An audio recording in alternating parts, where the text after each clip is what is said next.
Whether coaching leaders, developing teams, or consulting on public engagement strategies, much of our work at North of Center focuses on teaching people how to think about problems rather than what to do about them.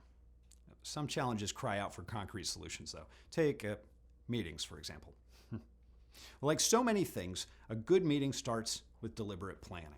So before holding a meeting, I recommend nailing down 4 things about them: the purpose, the participants, the inputs, and the outputs. As leaders, if we don't know the purpose of a meeting, we probably shouldn't call one. But once you know the purpose of your meeting, think through who should attend and what their role will be. Understanding the purpose and participants prepares you to clarify the inputs and outputs. What do you want each participant to contribute to the meeting? What do they need to do to prepare? And what do you want them to take away from it? Finally, pass all this information along. For regular or repeated meetings, you may even want to create a document that articulates each of these things. This can be a really useful resource for new team members, irregular attendees, or deputies who have to cover for a senior leader who's unavailable for some reason.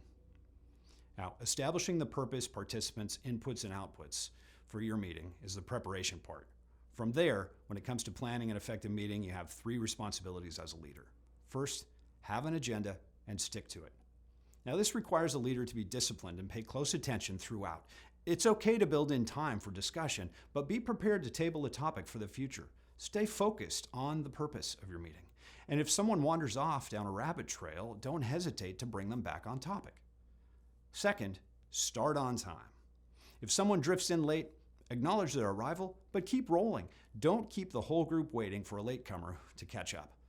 You can circle back around to them if time allows or connect with them after the meeting. And if it's your meeting and you're going to be late, either identify someone who can stand in for you and kick it off on time or cancel it. But don't keep people waiting. That's a sure way to create a cascading effect that messes with everybody's schedule and gives the impression your time is more valuable than theirs. And remember, even if you're the boss, everyone's time has value. Third, end on time, even if you weren't able to get through the established agenda. See, when that happens, you have options.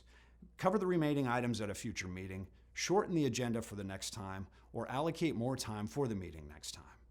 Regardless, it's your responsibility as the leader to ensure the purpose, participants, inputs, and outputs for your meeting are clearly defined and to manage the flow of your meeting to achieve their purpose in the time allotted.